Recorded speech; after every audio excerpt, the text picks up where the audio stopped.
Olá, seja muito bem-vindo, seja muito bem-vinda a mais um Med Talks. Hoje a gente embarca numa jornada que é ao mesmo tempo delicada e muito profunda. A gente vai explorar a incrível relação entre o corpo, a mente e o desejo sexual feminino.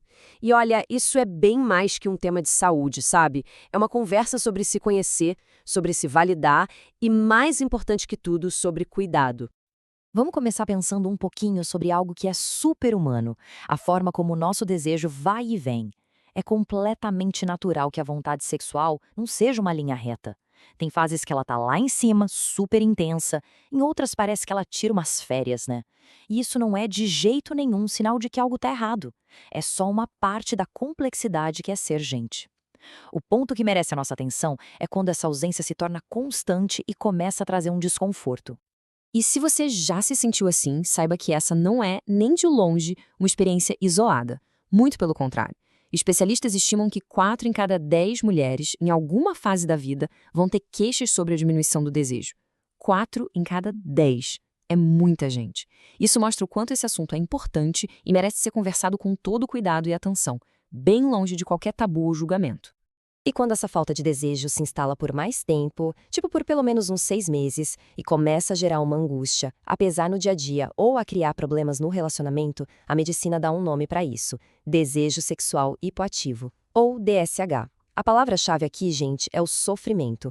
Não é só sobre não ter vontade de vez em quando. É uma condição que realmente afeta a qualidade de vida, o bem-estar emocional. Ok, então, para a gente entender o DSH, a gente precisa olhar para duas grandes áreas. A primeira delas é o nosso corpo.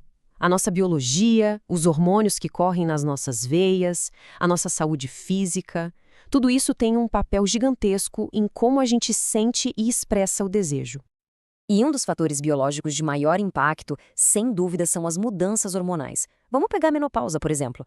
Nesse período, a queda na produção de hormônios como a testosterona e o estradiol pode ser drástica, uma redução de até 80%. Imagina o tamanho dessa mudança bioquímica. É claro que isso vai ser uma das principais causas físicas para a diminuição da libido nessa fase da vida. Além dos hormônios naturais do corpo, o uso de medicamentos, muitos deles super comuns, também pode entrar nessa conta. A lista é grande, viu? Vai de antidepressivos, remédios para pressão, diuréticos, até pílulas anticoncepcionais e, pasmem, antihistamínicos, aqueles para alergia. Mais um ponto super importante aqui. A ideia não é sair parando o tratamento, de jeito nenhum.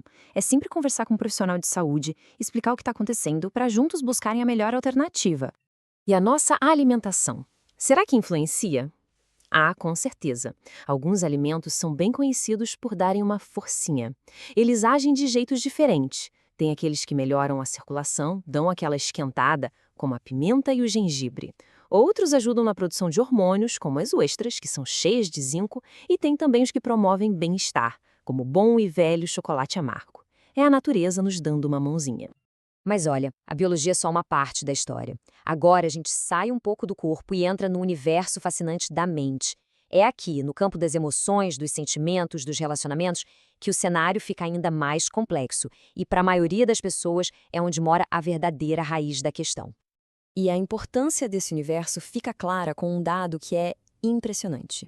Em mais de 90% dos casos, a baixa libido tem componentes psicológicos ou socioculturais. 90%.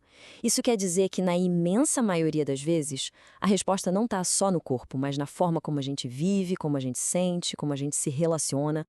E que fatores são esses? Ah, a lista é longa e, infelizmente, bem familiar para muita gente.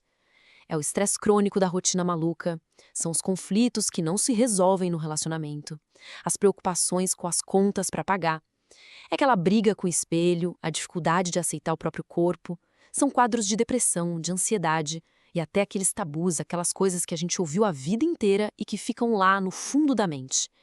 Cada um desses pontos, de forma silenciosa, pode ir apagando a chama do desejo. Vamos pegar o estresse, por exemplo. Como é que ele faz isso na prática? É pura química. O estresse crônico faz o nosso corpo produzir mais cortisol, o famoso hormônio do estresse. E o cortisol em excesso age como um freio. Ele inibe a ação da serotonina, que é um dos neurotransmissores do bem-estar, do prazer. A lógica é simples.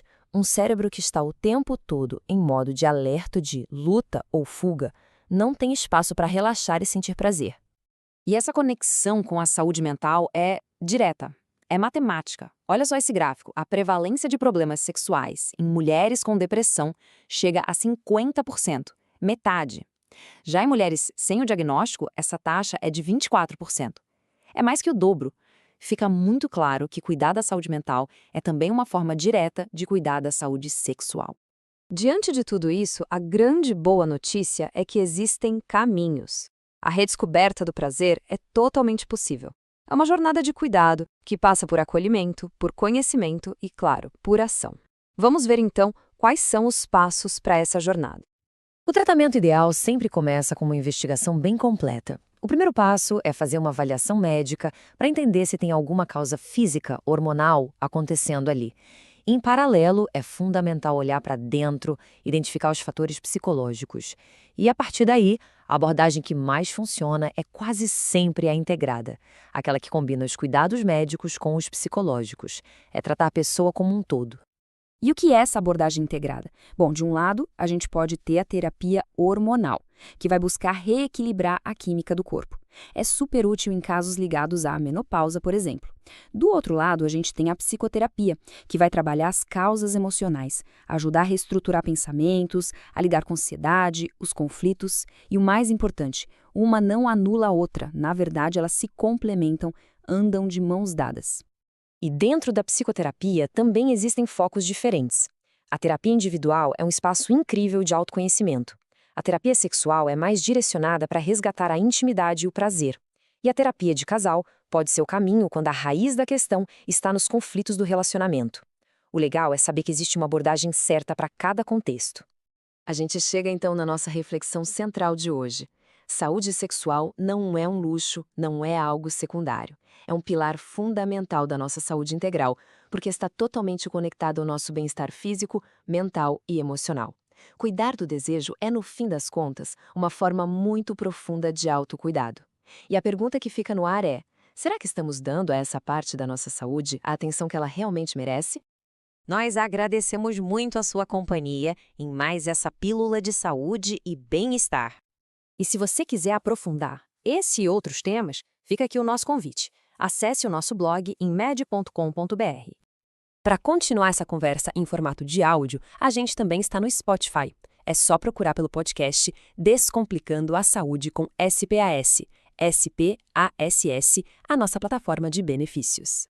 Este foi o Med Talks. A gente se encontra na próxima. Até logo!